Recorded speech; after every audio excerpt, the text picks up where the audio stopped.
às mil maravilhas com Paramore, né? Discografia super elogiada, 10 discos de platina e até show extra aqui no Brasil por causa da alta demanda por ingressos. Bom, mas nem tudo foram flores na carreira do Paramore.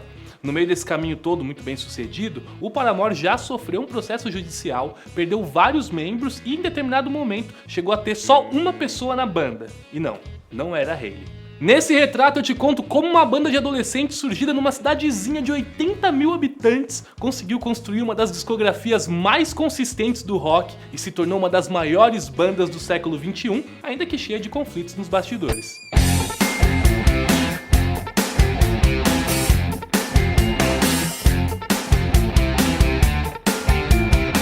Antes de começar, eu queria saber se você conhece o Retrato. Nesse programa aqui, a gente conta um pouco da história e dos bastidores dos artistas, tudo sempre regado a muita pesquisa de toda a equipe. Então, se você está assistindo esse vídeo, é provável que você goste de Paramore e quer saber um pouco mais sobre a banda, certo? Mas eu quero saber também quais outros artistas, músicos, atores, diretores você queria ver aqui no Retrato. Aproveita e comenta aqui embaixo pra gente já ir anotando as suas dicas. E também curte o vídeo e assina o canal pra você ficar por dentro de todos os nossos próximos vídeos, beleza? Agora sim, vamos ao que interessa. Here's to 20 more years. Hey guys, cheers. A história do Paramore começou com o divórcio da Christy Williams, que a levou a se mudar do Mississippi pro Tennessee com a sua filha adolescente, Hayley Williams. Apaixonada por música, especialmente soul e R&B, a Hayley já cantava e compunha desde cedo. Pra vocês terem uma ideia, aos 13 anos ela já fazia shows do lado de uma banda cover de funk. E eu sei que por mais que seja engraçado a gente imaginar a Hayley cantando junto com alguém do Furacão 2000, eu tô falando do funk estilo James Brown mesmo. E foi no Tennessee que a futura vocalista do Paramore foi introduzida ao mundo do pop funk e da música alternativa, quando ela conheceu os irmãos Zac e Josh Farrell. Eles a abordaram dizendo que a Hayley tinha a cara de quem gostava do estilo de música deles, o que já foi o suficiente para começar uma amizade. Nas palavras dela, abre aspas, eles foram as primeiras pessoas que eu conheci que eram tão apaixonadas por música quanto eu. O trio começou a trocar CDs entre eles e nisso a Hayley descobriu artistas como Elliott Smith, Radiohead e Deftones, que se tornaram grandes influências para o novo estilo de composição que ela adotaria dali pra frente. Eles começaram a tocar juntos e alguns CDs com demos foram enviados para diferentes gravadoras. O representante de artístico e repertório Steve Robertson, que na época estava na Atlantic Records, contou como foi o primeiro contato dele com a futura banda Paramore. Abre aspas. Eu recebi um CD quando vivia na Flórida. Só estava escrito Hayley Williams na capa e tinha 6 músicas estilo Avril Lavigne. Então a gente contratou. Quando a gente a conheceu, ela disse, eu não sou a Avril Lavigne, eu não sou nem uma artista solo, eu tenho uma banda. Fecha aspas. Pra Hayley era muito importante ser parte de uma banda e se cercar de outras pessoas que compartilhavam dos seus interesses. Especialmente porque ela não tinha irmãos e estudou boa parte da sua vida em ensino domiciliar. Segundo ela, abre aspas, eu era filha única e queria muito fazer parte de algo. É por isso que quando eu vejo um jovem chorando muito num show, porque tá num ambiente com milhares de pessoas que o entendem, eu também choro no palco. Eu entendo como é se sentir querendo encontrar o seu lugar. Além de Hayley e os irmãos Farrell, essa formação da banda contavam com outros 2 amigos deles, o guitarrista Jason Bynum e o baixista Jeremy Davis, que a Hayley tinha conhecido enquanto estava lá na banda de funk. Já a origem do nome vem do sobrenome de solteira da mãe de um amigo do grupo, e já que Paramore soava muito com a palavra Paramour, que significa amante secreto, eles acharam bonito e batizaram a banda assim. Quando a Hayley saiu em busca de uma gravadora para o grupo, quase todas as empresas deram para trás quando ela insistiu que eles a contratassem ao lado da banda. A única que ficou interessada foi a Atlantic Records, que até enviou alguns representantes para assistirem a um show do Paramore. Quer dizer, não exatamente um show, né, já que a apresentação foi na sala de estar da casa do baixista Jeremy Davis, mas foi suficiente para convencer a Atlantic Records. Em 2004, os membros do Paramore assinaram seu contrato.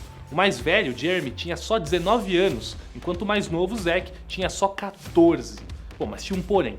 A vocalista foi a única contratada pela gravadora. Todos os outros membros da banda assinaram um contrato com uma subsidiária chamada Fueled by Raymond. Bom, há muitas versões do porquê isso aconteceu, mas uma delas justifica dizendo que, como Paramore era uma banda alternativa, seria melhor se a imagem do grupo não fosse associada a uma grande gravadora. Logo nos seus primeiros anos, Paramore começou a chamar a atenção na cena emo dos Estados Unidos, graças ao lançamento do álbum de estreia All We Know Is Falling e ao convite da Warped Tour, que é um evento que viajava pelos Estados Unidos com bandas de pop punk, emo e hardcore.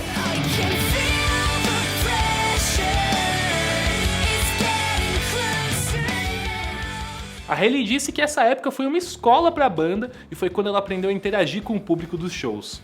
A princípio, o Paramore era uma atração pequena da tour, mas foi conquistando seu espaço e acabaram como headliners. No fim da tour, era comum ver várias meninas na plateia usando o mesmo estilo de cabelo da Hayley. Bom, e se você conhece um pouco da história do Paramore, você sabe que as trocas de integrantes foram cheias de polêmicas. Apesar do começo de carreira apoteótico da banda, os primeiros anos já foram marcados por algumas mudanças no grupo. Durante a gravação do primeiro álbum, Jeremy Davis deixou a banda, o que virou tema de muitas das músicas nele. Até a capa de All We Know Is Falling tem uma referência a ele, a sombra no sofá. Eventualmente o Davis voltou à banda só para ser expulso pouco tempo depois por conta do seu comportamento. O afastamento do Jeremy não durou muito tempo e ele foi chamado de volta à equipe, mas era a vez do Bynum deixar o Paramore, sendo substituído pelo Hunter Lamb. Já o Hunter teve uma passagem muito rápida na banda e largou para casar. Durante quase 2 anos, a banda desistiu de procurar outro guitarrista e continuou como um quarteto. Mas essa rotatividade de membros não impediu o Paramore de continuar se destacando. Riot, o segundo disco do grupo, foi um sucesso absoluto de críticas e de vendas e conquistou triplo disco de platina, graças aos hits That's What You Get e Misery Business.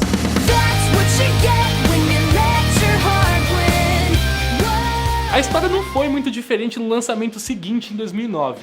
Brand New Eyes chegou a alcançar o segundo lugar na Billboard e foi o disco mais bem sucedido do Paramore até então. Como se não bastasse engatar 3 projetos de sucesso em seguida, entre Riot e Brand New Eyes, o grupo emplacou uma música na trilha sonora de um dos maiores fenômenos adolescentes do cinema da época. E eu aposto que você deve lembrar muito bem da música que eu tô falando.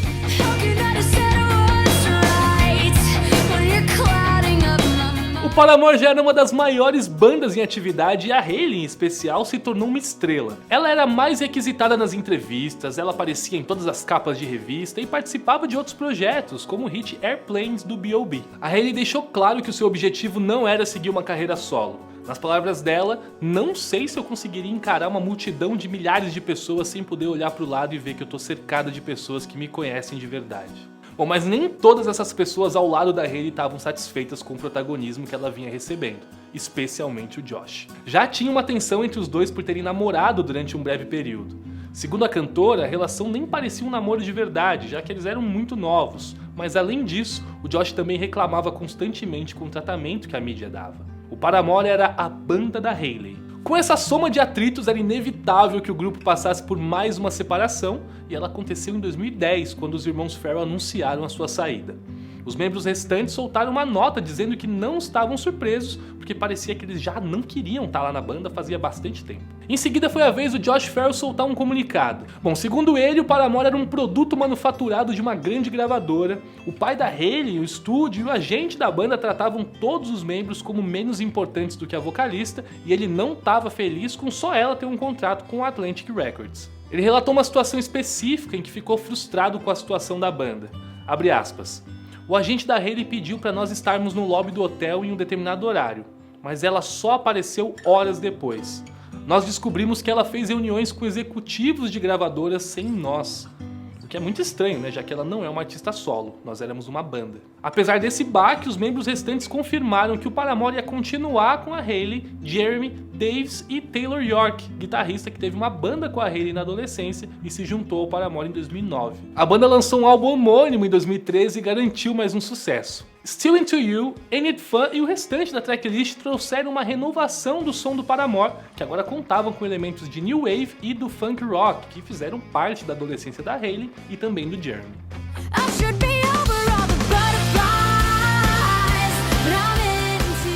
Mas o ciclo de mais um álbum bem sucedido não significou que a banda tinha se estabilizado. Em 2015, o baixista Jeremy Davis saiu da banda mais uma vez, só que agora definitivamente. A saída a princípio pareceu até amigável, mas não foi o caso. Em 2016, o Jeremy processou a banda, alegando que teve participação no gerenciamento do Paramore e na criação das músicas, mas não recebeu apropriadamente. A banda respondeu que ele era simplesmente um empregado pago para tocar baixo e cumprir outras tarefas e que ele foi pago de acordo. O que se sabe até hoje é que o Jeremy e Paramore entraram em um acordo judicial, mas não foram divulgados mais detalhes. Para Hayley, esses momentos de atrito entre os membros da banda a catapultaram para a vida adulta, mas esse período de saídas da banda foi o fim dos planos adolescentes. Abre aspas. Foi o fim da temática de Goonies que eu tinha na infância. Nós íamos formar uma banda, viajar e dominar o mundo.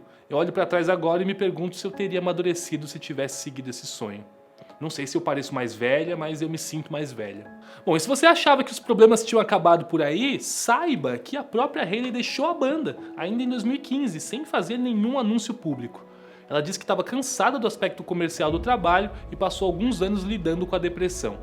A situação melhorou depois que ela começou a terapia, mas apesar disso, ou talvez por conta disso, a Hayley decidiu sair da banda e cogitava até largar a indústria musical. Abre aspas. Eu pensava, deve ter outra coisa em que eu sou boa na vida. Talvez seja a hora de buscar isso. Por um período, o único membro do Paramore foi o Taylor York, que também estava desmotivado. Ele e a Hayley até cogitaram encerrar a banda e começar um novo projeto do zero, com um novo nome e sem toda a carga que o Paramore carregava. Nas palavras do próprio Taylor, abre aspas, eu quis sair da banda tantas vezes, passar por todos esses conflitos e drama no decorrer dos anos me deixava pensando. Eu sinto que a gente pode continuar, mas não vale a pena se a gente não quer mais estar aqui. O jornal The Guardian chegou a perguntar pro Taylor e pra Hayley o que impediu a banda de acabar e se os dois últimos membros também estavam decididos a sair, mas a resposta da vocalista foi, honestamente, eu não sei.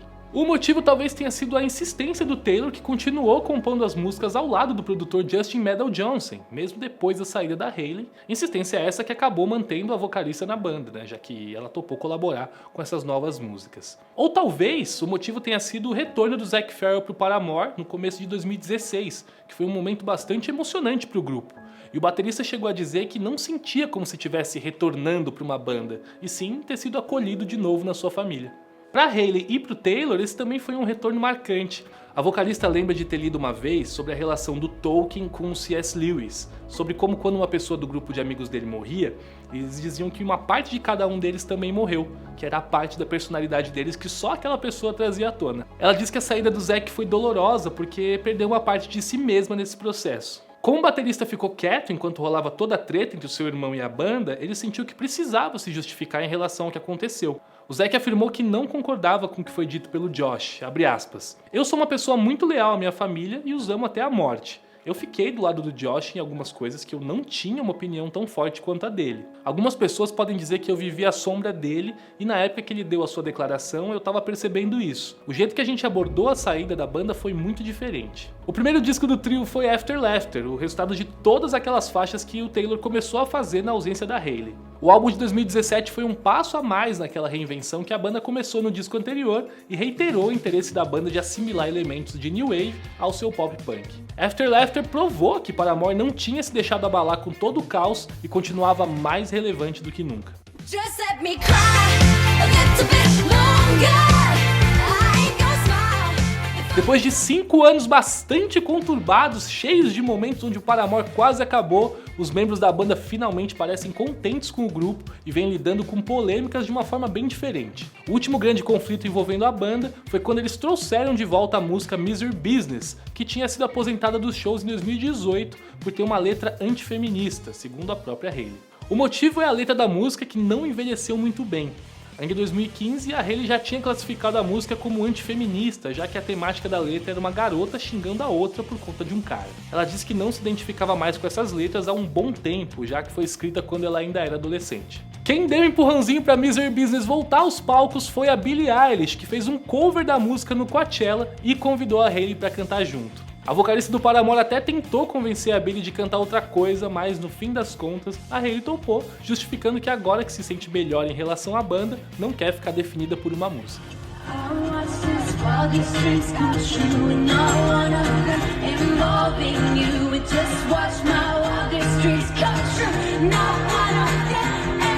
Na performance no Coachella fica muito claro como a Billie Eilish é super fã do Paramore. E ela tá longe de ser a única estrela que tá no fã-clube da banda, né? Além de Willow Smith ou Olivia Rodrigo, que tem influências bem claras da banda do Tennessee, até artistas de outros gêneros já citaram a banda como referência, como foi o caso do cantor de country Tucker Better e o rapper Lil Uzi Vert. Quando a Hayley sonhava em estar numa banda só para fazer parte de algo, ela provavelmente não imaginava que o seu trabalho ia ter um efeito muito parecido com o que o Elliott Smith e o Radiohead tiveram na sua vida, o de expandir os horizontes e se tornar referência musical de vários novos artistas que também sonham em um dia fazer parte de algo. Provavelmente seria melhor para todos os envolvidos se a história do Paramore não fosse tão conturbada, mas o grupo sobreviveu às saídas e vários processos jurídicos firme e forte, pronto para lançar o seu 6º disco, talvez o primeiro da banda, né, feito sem conflitos de bastidores. O aguardado This Is Why estreia nesse dia 10 de fevereiro e a gente vai ter a chance de conferir ao vivo as músicas novas e também as velhas no dia 9 de março lá no Rio de Janeiro e nos dias 11 e 12 de março aqui em São Paulo. Aliás, a banda já deu várias dicas do que vem por aí, inclusive dizendo que tem muita coisa nova para se inspirar, né? Sugerindo que o som vai ser bem diferente do que a gente já ouviu no passado. Segundo a própria Hayley, abre aspas, não precisamos ser nostálgicos sobre tudo. Além disso, o contrato com a Atlantic Records, a gravadora que rendeu tantos conflitos internos, foi finalizado. E aí, tá ansioso para ouvir o resultado dessa nova fase do Paramore? Já garantiu seu ingresso para ver isso ao vivo? Então conta pra gente aqui nos comentários e não se esquece de curtir o vídeo, clicar no sininho e assinar o canal.